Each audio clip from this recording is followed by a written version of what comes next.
Welcome back everyone. So this is gonna be BTEC Level 3 IT, Unit 11, Cybersecurity. So taking a very small break from engineering, moving back to IT, I'm doing cybersecurity first. I will try my very best to do Unit 14 as well before the January exam, but if not, bear with me, I'll get it done by summer, alright? Alright, so first things first, let's go through the course information. This is an exam unit. There's no coursework whatsoever. The name of the unit is actually Unit 11, Cybersecurity and Incident Management. It's in the name, to be fair. The exam is set for either December/January or May/June. So what happens, your school gets sent the exam papers and they have a time period in which they have to do it. So they normally get sent the papers in December, maybe early/mid-December, and they have until the end of January to complete it, or they get sent it in May and they have until June to complete it. That's how it normally works. The unit is a 120 guided learning hours unit, so very big unit, very similar to Unit 1, but in my opinion, my estimation, Unit 1 was the bare minimum that every single IT person should know before they leave secondary school or when they go to or when they come into college, whereas this is a lot more this is a lot more specific. It's a beefier unit because it's more specific. So there are 5 assessment outcomes. That should be outcomes. I will go over these. The exam comes in 2 parts. Part A and Part B. Let me put my pen on. Part A should be roughly 5 hours, it says on the paper anyway, and Part B should be 4 hours. There's this thing called the specification document. This document is to help you. I will show it to you at some point in this video as well. It's completely free. I will provide a copy of this in the description. I'll host it on my Google Drive for a while before the website goes up. And you guys, please feel free to go there, download it, make a copy of it, print it. It's going to have every single piece of information you need for this exam. There is a specification for every other exam and every other piece of coursework. I will provide those in due time. But for now, Unit 11, go to the description.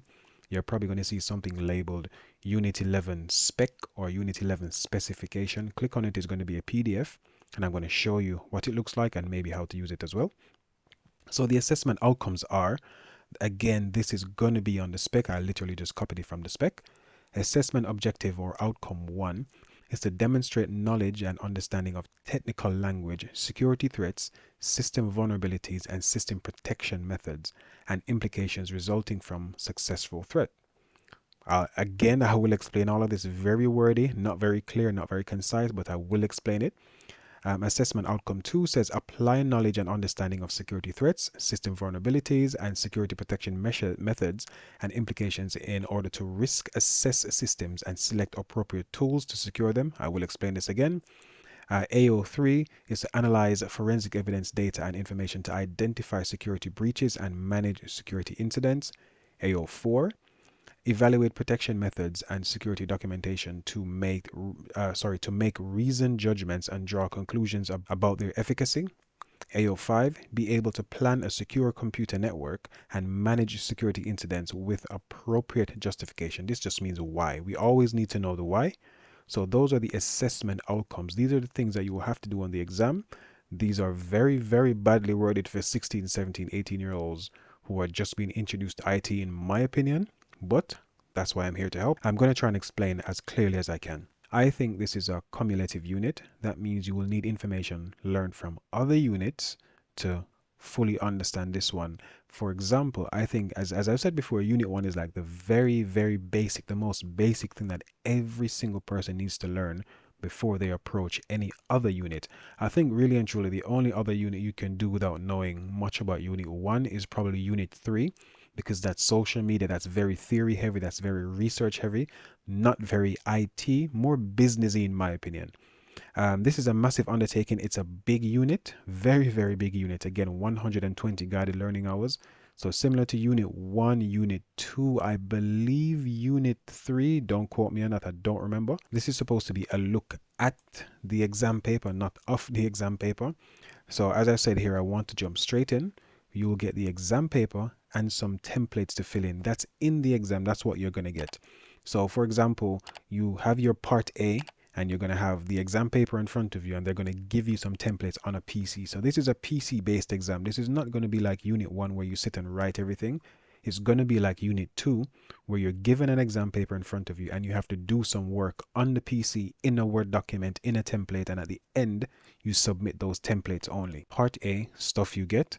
So the first thing I have on my list here, that's the actual exam paper. This is 99% going to be printed for you. Some schools might choose to give it to you as a digital copy to try and save paper for whatever reason. That's perfectly fine. It's going to be exactly the same thing. You might be given this on your user area, on your blank user area, but it doesn't matter. Then you get a risk assessment, and then you also get a security plan. Now, these are given to you as technically Word documents, but they're actually RTF, rich text format documents. If you remember from Unit 1, we have different file formats. So normally I don't have a touchscreen laptop with me, so bear with me. Word document is DOC. Oh, sorry about the bad writing. DOC or DOCX. That's a Word document. This is an RTF instead. I'm going to leave it there. This is an RTF document instead. It can be edited with Microsoft Word, so don't worry, that is not a Word document. When you see it and you see RTF, it should not be an issue. You can still use most word processors to edit RTF documents. Part A, sections and activities. Part A has a total of 3 activities. Again, this was taken from a 2018 past paper, and it's the same now in 2022. Well, when you do it in 2023, for some of you guys, Activity 1 is going to be a risk assessment. Activity 2 is going to be the security plan. So we have the template for that already. And activity 3, that's going to be a management report. I do not believe you get this template here. You only get the first 2. So you'll get the first 2 as an RTF stroke Word document.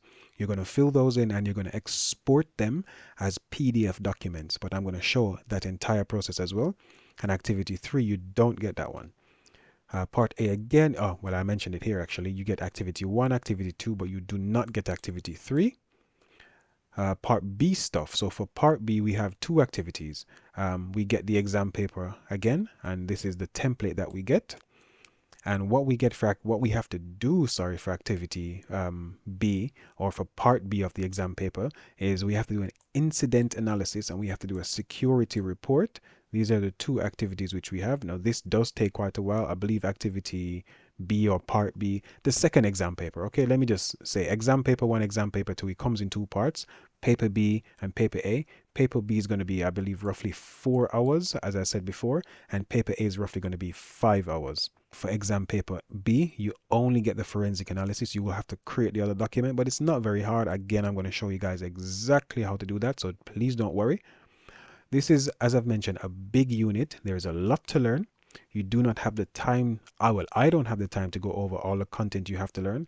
So this is why I've said to you guys, please, please, please have a look at the specification. I'm going to show what the specification looks like now. I'm going to show what the delivery guide looks like as well. So if I can go to my folder here, 1 second, my mouse is playing up. Let's do that. And I have my specification here. This is my specification document. Let me zoom in as much as I can. This should be given to you free by your teachers. Well, it's available on the website for free as well. I'll put the links in the description. And when you scroll through this, ideally you want to read all of this, but the parts I want to focus on are going to be down here. For example, the content you need to learn for this unit, I will not be able to sit here and teach you every single thing. I simply don't have enough time. So what I'm going to suggest instead is that everyone gets a copy of the specification, which is this document here. Your teacher can give it to you. I'm going to have a copy in the description. I'm going to upload it to my Google Drive and share a link in the description. That link should work for a very, very long time until I have a website up and running.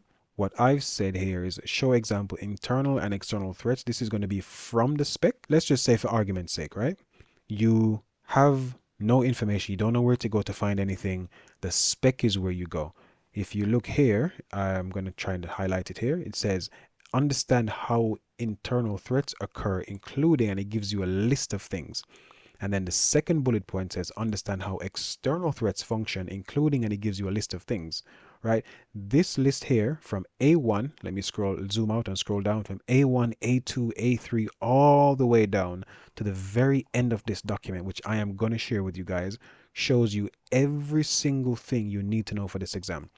So let me go back to my example. Let's just say, for argument's sake, you don't think that you're getting enough information from your teacher or from the booklets or from whatever help sheets you found, because there's not much online unless your school decides to purchase stuff, right? What you could do, which is what I suggest in any case, grab a copy of this, grab some water, and Google is going to be your best friend. So, for example, internal threats that occur. We know that cybersecurity, we can have both internal and external threats. Internal threats, they give you a massive list: employee sabotage and theft.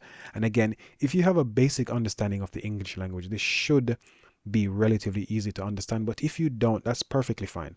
Google what this means: employee sabotage and theft. So if someone sabotages something, that means they purposefully, they willfully go ahead and try to damage it or cause it to malfunction in some way, right? And we know what theft is already. So go through this entire list and it will tell you every single thing you need to know. For example, this first one here is for internal threats. This second bullet point here and everything under it is for external threats. And then the next one says, understand that the impact of a credible threat is likely to result in some form of loss, such as, and it tells you the types of losses: operational loss, financial loss, reputation loss, intellectual property loss. And again, if you have a basic understanding of English, you should be able to understand what these words mean and how they come together. But again, if not, just go ahead and do some research. It's very, very simple. Research what is operational loss, give examples of operational loss. Maybe even do some research. Companies that have had operational loss because of cybersecurity incidents. We know that many of these big companies get hacked all the time. Yahoo gets hacked probably the most. Google has been hacked. Amazon's been hacked. They all get hacked at some point. Maybe not to the extent where they lose people's details all the time, like I think British Airways did a few years ago, but they still get hacked. In any case, I'm going to move on from this. I'm spending too long on that. The next thing I have is to show example of the delivery guide. This is another document which your teacher will have a copy of. You might not, but that's perfectly fine. What this is, quite simply, this is the exam board called Pearson's. This is the people that give us the content. This is their, let's say, template of how they think us as teachers and lecturers, how they think we should teach this unit. It's not something that most of us stick by or have to, people don't have to follow this, they don't have to stick by it. However, it's a good starting point just to help us help you. So I do think every student should have a copy of this. Not a particularly long document for 120 guiding learning hours unit. It's a nice read. It gives you a nice introduction to things. And if you don't understand certain things, this might add some more context. So I won't go through this one because I think it's quite simple. For example, it says here, Unit 11, Introduction, how to introduce the unit. You guys should read through these two pieces of, well, these two documents and figure out some stuff for yourself. For people who are doing this level of IT, you're probably going to go into an apprenticeship or uni. No one from this point on is going to sit you down and teach you everything you know. Let me just put that out there from now. Many of you think it's going to go to, you're going to go to uni and it's going to be the same thing. It won't be the same thing. Please, please, please put some work in and learn. All right. Next stage I have, or next slide I have, I've just explained these, so I'm going to completely skip this one because I just explained that. So these are the files I'm going to add for you guys. The specification document is my pen active, I believe so. Specification document, check. I'm going to give you delivery guide as well. I'm going to give you the 2018 past paper part A, and I'm going to give you part B, and I'm going to provide the examiner's report. This is a document again that I think is very, very, very important. The examiner's report tells us, the teachers, and tells you, the students, a perfect way to answer a question. What they've done, they've sat down and they've looked at most of the 2018 past paper and they've said, you know what, this person got a really good mark for this answer. Let me show you what the person typed for their answer and explain why it was a good answer. For activity 1, for example. Activity 2, this other person somewhere else in the UK answered this question really, really well. Let me show you what they've answered, how they've answered it, and let me explain to you why this specific answer is a really, really good answer. I was going to open this one again, but I'll leave it for now. You guys go through it. It gives you really, really good information. So please have a look at all of these documents, and they're all going to be in the description below. I've provided them completely free if you don't already have access to each of them. All right. Yeah, I mentioned this one already. Please have a look at the documents. What I will show. I will show how to do each activity. So as I've mentioned, I don't think I have mentioned it actually. There are a total, I did 3 activities in part A of the paper, and you have 2 activities in part B of the paper. So, let's just say 5 activities in total. I will use examples from previous exams and exemplar, so just random stuff they've created for us to use. I will try to always explain the what and why. So, what is this and why do we do it this way? Why is this important? Words and terms to know. There are a lot of words and terms you need to know for this unit. Again, 120 guided learning hours. It's a 9-hour exam. What I would recommend, what I've done for my students in the past, is I've created a random document, an empty document. I don't fill this document in. I create an empty document. And every single lesson I have, or every single time they read something and they have to ask me, "Oh, sir, what does this word mean?" I'm like, "I don't know. Go and Google it. Go and find out. Go and research it yourself." The reason being, I think when people go and research for themselves and they understand something and they can rewrite it in their own words, that's much better than me giving them my definition. So I recommend you guys, whatever word you find, whatever term you don't understand, you came across for the very first time, stick it in that Word document. Go and research it. Use your books, your library, your internet. I would recommend the internet, much quicker, much more efficient. Use the internet, find a good definition that you understand. Don't copy and paste it. Rewrite it in your own words. Make it stupid simple as possible, so that you can explain it to a non-IT person. I always use the example of an English teacher because typically not very IT savvy. Please don't kill me, English teachers, right? You should be able to explain it to an English teacher, or I don't know, a math teacher or a physics teacher, and they should be able to understand what you're saying without much difficulty. So you should be able to define or explain each term or word that you find that's unfamiliar to yourself. This is a hint for the exam paper. It might seem very obvious, but please read the entire paper. Some of it might not seem useful, but it is. For example, there's a section on there called Instruction to Learners section, and it tells you the names of the files that you need to submit. So activities 1, 2, 3, 4, and 5, they all have to have specific names with specific details. So I believe it's going to be like activity name. So it might be activity 1, then your registration number, which in my case might be 909090. Then my center number might be 12345. Then my name might be Bob the Builder is my surname. Then my first name might be King. But whatever the case is, read the entire paper. Again, I will go over this with you guys, but read the entire paper, and it will tell you exactly what you need to name your documents as in this particular section anyway. But read the entire paper. Top tip: spend the bulk of your time focusing on cyber threats or the potential of such threats. On the examiner's report again, they've mentioned things like fires and floods are threats. 100% they're threats, and they can cause massive negative impacts on the company as well. However, because this is mainly targeted at cybersecurity threats, we need to focus on those. So highlighting non-cyber threats like fires and floods is not wrong.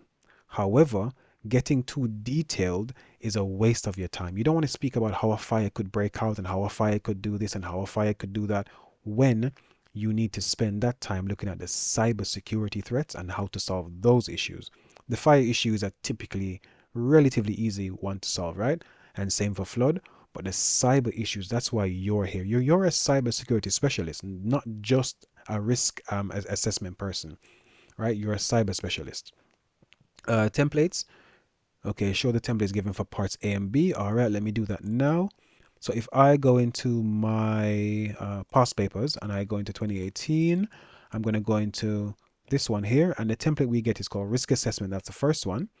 And we also get a second one called security plan. Let me just open the first one to show you what it looks like. And again, this is not an actual Word document. This is an RTF file, but it opens in a Word and it looks exactly like a Word document. This is what we're going to have to make use of. I will explain what this table is and exactly how to use it in the next section, and I will show how to use it in the section after that, and the assessment section as well, of course. And next we have security plan. So we don't actually have the third thing that we have to do. This is it here.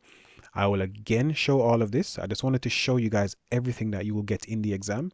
So this is everything that you'll get for part A. This is the exam paper that's most likely going to be printed by your schools or the examiners or whoever gives it to you. And this is what you get on your user areas. So you're going to be given a blank test dummy thing to log into, and this is what you should see there in activity, in the part A paper section. And for part B, very similar. This is the exam paper itself for part B. Slightly different information. And this is the one document you get, forensic analysis. And this is all you get in there, nothing else.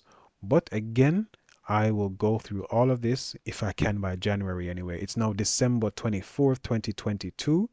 I'm going to try and get through as much as I can. And that's it. Let's see what's next. That's it. So hopefully that was useful to you guys. A bit long-winded, I know, but it is very, very important. This is a big unit. So thank you for watching. Subscribe, like, pay attention, share with all your friends.